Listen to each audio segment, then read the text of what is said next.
So those are the main elements that you need. You mentioned soil, right? You mentioned the seed, of course, right? You mentioned water, and you mentioned the sun, right? Now, I heard you say you put it in, so I'm thinking, did you do this in the house or in the classroom? Yeah, so then you had to have a container, right? Something to put the dirt into, to put the seed into, right?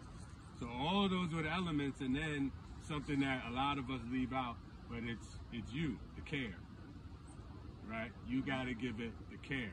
Now, something else that we miss as well, when we're inside the house, normally, all right, if you're not like some of my relatives who kept their house cold because they didn't want to pay for the bill, and I got coats on in the house, usually the household is warm. And so these things need some warmth, all right? Especially the seeds, they need some warmth. So the sun, when we're outside during the warm time of the year, then we're fine. When we're in the house, normally in the house, it's going to be kind of warm. So then we have to add that element, which is temperature, all right?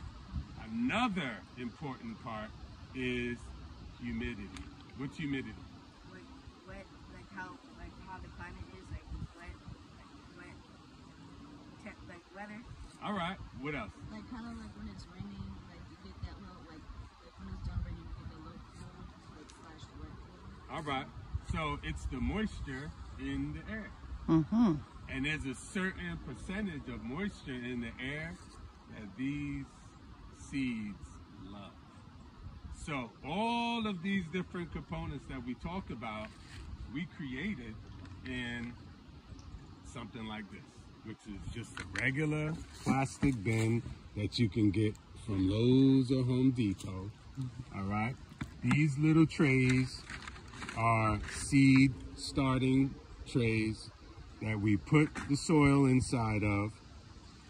When we end up watering the seeds in the soil, we cover this.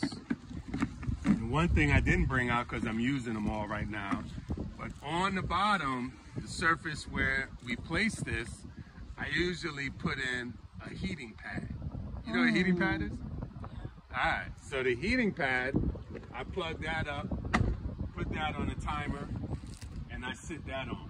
Now, one other thing that I add, which is not absolutely necessary for germinating the seeds, I will cut slits inside the top, and I will add a long light or two smaller lights, which get plugged in. And when I plug them in, I'm going to plug them into a surge protector, you know, the thing with the multiple outlets? Oh, yeah. All right. So I'm going to plug it into that, and then that surge protector, I'm going to plug into a timer. What does a timer do? It basically like counts, like how long or like how short you're supposed to do. All right. All right. You want to add something? Well, yeah, basically, timer is how long you want or something, like how long you can last or something like that. All right. So with that timer, you all are right. I can set the lights and that heating pad underneath to be on for a certain amount of hours throughout the day. So I can hit it so that it'll be on from 6 a.m. until 6 p.m. or 6 a.m. to 8 p.m. And then the rest of the time it's off. Now, what we may not know, I just found this out doing this, is that most of these seeds grow during the dark. The light and that warmth helps it to, you know, get moving, but the growth happens usually in the dark. Wow. So some people think, oh man, the way the sun feeds these plants, maybe we should just have the sun on all night long. We shouldn't be dark. No, it needs the darkness in order to actually grow. So that's why a lot of times when you just planted something or you're out here, you just drop seeds, and you come the next day, you're like, whoa, look at that growth. Yeah. All right? In the dark. All right? So I'm going to show you, all of this is really simple. It's just a matter of having all those different elements together. All right? And everything that I spoke to you about are very important. And if you're missing any one of them, this could be, you know, you may not be as successful as you want. Fill it up.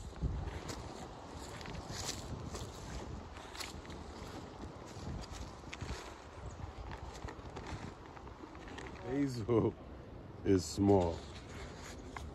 Let's see. Oh wow!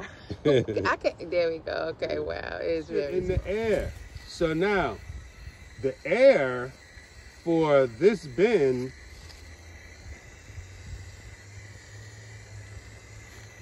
you all recognize is going to be this once we close this. So now, when you add heat to it, what's going to happen to that moisture? It's gonna evaporate. It's going to evaporate. You're going to see the condensation. You see the droplets on the side? That's going to happen without me spraying. It's going to start happening because of the heat inside starts to, like you said, cause condensation. It's going to evaporate. It's going to attach itself to the moisture, and it's going to create condensation. That's how you know that, oh, I got some good humidity inside. I don't even need the meter. I don't need to measure. I could see. And then guess what? Because of that humidity, you don't even need to water this much. I watered it just now. When I put some heat to it and sit it for 2 weeks, it's still going to be moist in here. Especially if I put a couple of lights in here. Because the lights give off what as well? A little heat. It's like the sun. All right? Gives off some heat. Questions? No questions at all? No.